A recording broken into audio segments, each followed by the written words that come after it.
Hey guys, it's Filthy. Before we start this Bone Spear video, I've just finished it. I've realised a couple of things that I've neglected to mention.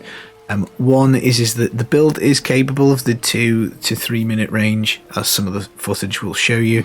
Bone Spear is quite map dependent, because if you get the keeps or anything like your Bone Spears get blocked or lots of waller, it can be slower. I don't really talk in the video about the potion season power because I just think it's probably going to get changed. Again, this is like an RNG factor, so when you press it, you get your triune circles, but you also get a random shrine or pylon effect. If you get tons of Condi procs, if you get tons of power procs, you will of course fly through a 110 in like 2 minutes. If you get a bunch of shield procs, you probably won't. Another thing I forgot to go through was the legendary gems. It is Bane of the Trapped, Powerful and Zeiss. I talked a little bit about some of them, but ultimately they're all at rank 100. I also didn't talk about the ceiling of the build in the video, which we're doing 110 at the moment, with 800 Paragon and level 100 Orgs. On a season you'll have bigger Orgs than this for definite. You'll probably have like 2k Paragon once you put a bit of time in, so I think you could probably, once you cleaned your gems up to like 150s, if you got yourself 2-3k Paragon, this will go pretty high in terms of where it finishes for speeds. I think maybe you might get to 120, maybe north of that, maybe around about there. It just kind of depends how much time you put into perfecting the gear. The other thing is that a push build would be very different to this. I'll make a separate video on that if I get time to push Bone Spear on PTR. There's just a few things that I forgot to mention, so I hope you enjoy the video, and I'll try and do better at remembering stuff next time. Thank you. Hello, my friend. Stay a while and listen. What's going on YouTube? It's Filthy, and we're back with another video. Season 28 PTR Diablo 3. We are testing out the brand new and buffed Necromancer for the Bone Spear build, the Masquerade of the Burning Carnival. Pleased to say Bone Spear is back in a big way. Really strong build, really happy with it. Probably won't be the strongest thing next season. We don't know what condition Natalia's is going to go to live in. Talrash's is probably stronger than this. It feels kind of on par to the Tragul's Necro, albeit I haven't specifically tested that with all the season theme bits and bobs, but it is a good build. We're crunching GR110 in like 2-3 minutes, so I'll go through the setup. Obviously it's only at 850 Paragon, but because it's PTR, the gear is kind of nice. It's easy to craft up a bunch of stuff. There are a few improvements we could make. We will talk about all of that as we go. But before we do get going, as always guys, thumbs up, brightens my day. Subscribe if you're interested in Season 28. We're going to go through and test as many of these builds as we can, and do the full workup of pre-Season 28 videos. Right, so the Bone Spear set. This is actually the starting set for Season 28 for the Necro, which is nice. 2-piece simulacrums no longer take damage. They gain all the runes, and the cooldown is refreshed when you die. So you pop them, we've got 2 of them, and we've now got every single rune on simulacrum. So we've got the Blood and Bone, which gives us the 2.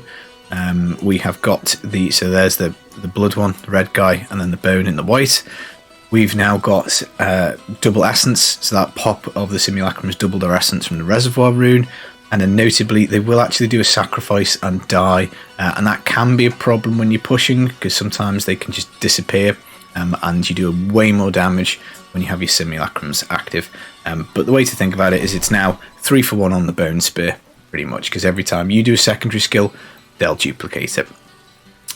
4-piece, whilst we do have simulacrum, damage is reduced by 50%, but damage is split between you, so incoming damage is split between the 2 of you. I'm not sure the exact percentage figure of damage reduction this works out to be. It is a decent amount, but until we put the Guardian set on, I was finding this a little bit squishy, and Guardians seem to just completely remove that problem. So 4-piece is just basically your damage reduction. 6-piece, Bone Spear cast by us and Simulacrum deal 9000% damage. That's the modifier you're going to be leaning on heavily when you start the game, because the second part of this Simulacrum gain triple the effect, is only going to be up when the Simulacrums are around. Now, the skill says they last for 10 seconds, but the accompanying amulet, the Haunted Visions, means that the Simulacrums will basically drain our life as we go. But what they will do is they will stay forever. Now, until you get this amulet, this build, excuse me, this build does not perform anywhere near as well, because the simulacrums are the ones doing pretty much the damage, because they've got triple the damage you do, and obviously in this game that is a pretty big deal. Nice little potion effect there for the video, hope you like that. So until you get this amulet, you're a little bit stuck, but the other modifiers are quite easy to get. So a Scythe of the Cycle, secondary skills, which Bone Spear is, will get 400% extra damage, provided we've got Bone Armor up and active. But the downside of the Scythe of the Cycle, whenever you do cast a Bone Spear, it will reduce Bone Armor's duration by 4 seconds. Bone Armor is up for 60 seconds, so you don't really get to spam out terribly many of these, the Bone Spears, before your Bone Armor will drop and you have to refresh it. So a little bit of cooldown reduction is okay, because the faster you can get your Bone Armor back, the easier the build is to play. I haven't rolled for any cooldown actually anywhere, I don't think, simply because I just want as much damage as possible. So every so often in the footage in the background you might see that the Bone Armor has dropped off. It's just one of those, if you play perfectly you can keep this up all of the time, but any kind of slight mistake, if you press it at the wrong point and you don't actually hit an enemy with it, it's not got the biggest radius in the world, it can fall off.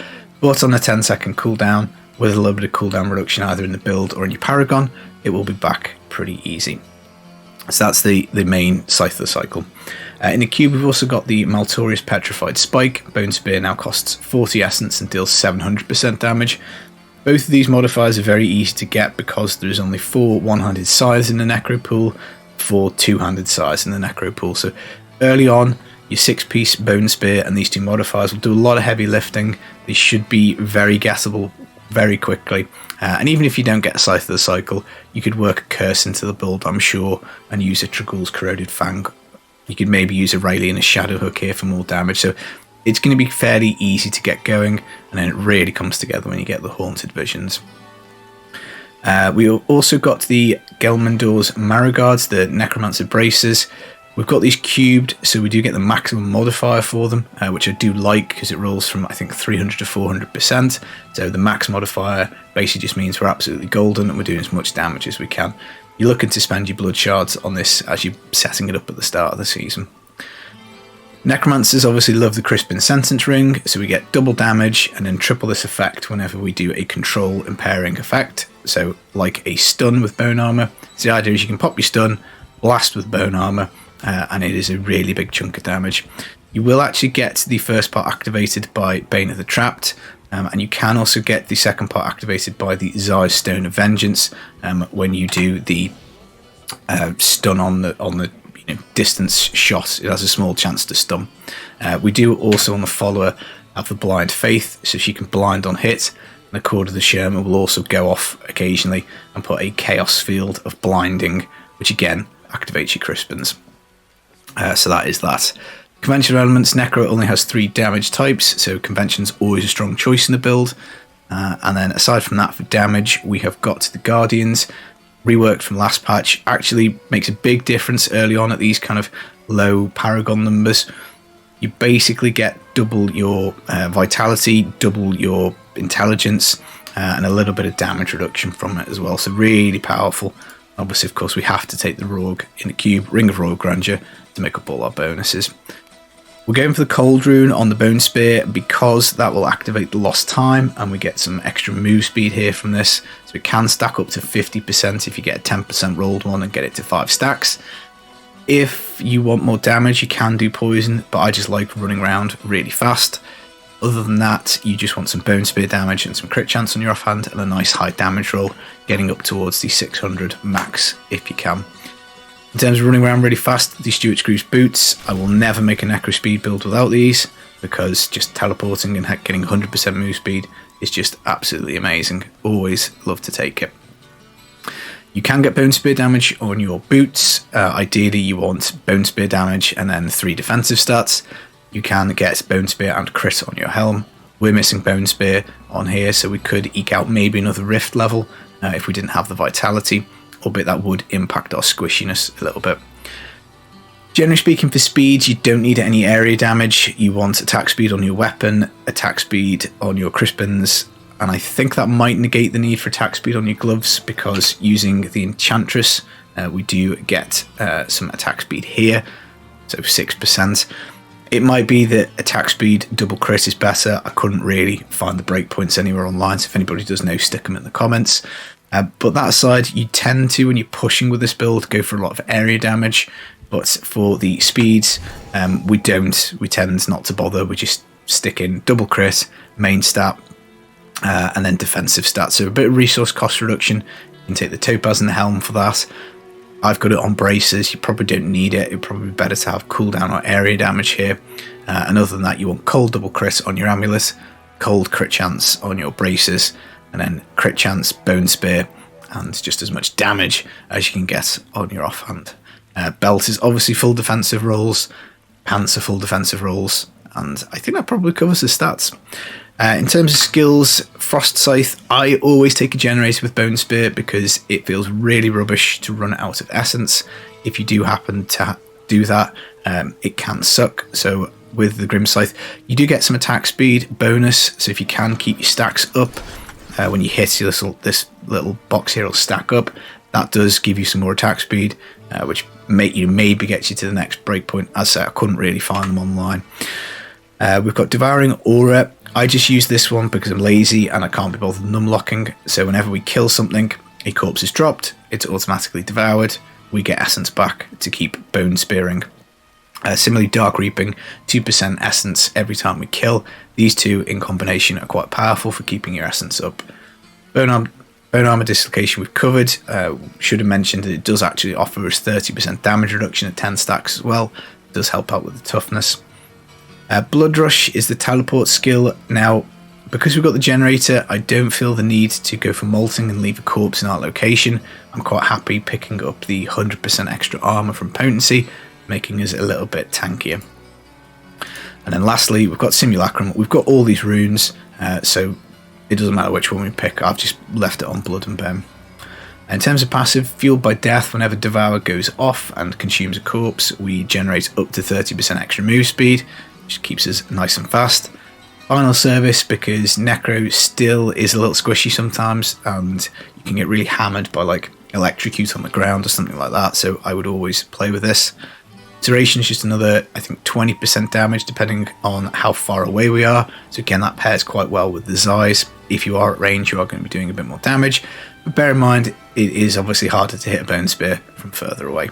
And then Dark Reaping, in addition to the essence per kill we get, we also get life per kill. So even though we are getting life drained by the Haunted Visions, as you start a Mega Blasting 110 in 2.5 minutes, you will get a lot of life back. And our life pool is huge, at 1.8 million, mainly because of the Guardian set. In terms of Paragon, this season is a little bit different. We can get up to 50% uncapped move speed with the Altar of Rites. I haven't put any points in max essence because I've found that I'm not running dry on the rifts, but you absolutely can do if you want to, take your move speed up to like 13.5%, fill out max essence, and then do the rest in int. And as you're building this, crit chance is generally pretty good early on because you're going to have a crit damage emerald in your weapon. Cooldown reduction for Bone Spear for teleport is kind of nice. Attack speed will probably get you up into the next breakpoint, and crit damage. I'm probably filling that out last, but again, it depends on rolls on gear and stuff like that. For defense, we want to go for armor first, life second, all resist third, and then life regen fourth. And then for here in the fourth utility tab, definitely resource cost reduction first, so we can throw more bone spears. Pickup radius for T16 is handy, but we do now with the Altar of Rites, we do have the unlock for the automatic pickup of globes, so I'm not sure how the pickup radius impacts that. Life per hit is probably not as important as area damage, so I'll go area damage and then life per hit last. Speaking of the season theme, obviously at the moment we've got the full Altar of Rites unlocked for this build, so all the footage in the background is with a fully juiced up altar. It just has got a bunch of extra damage really.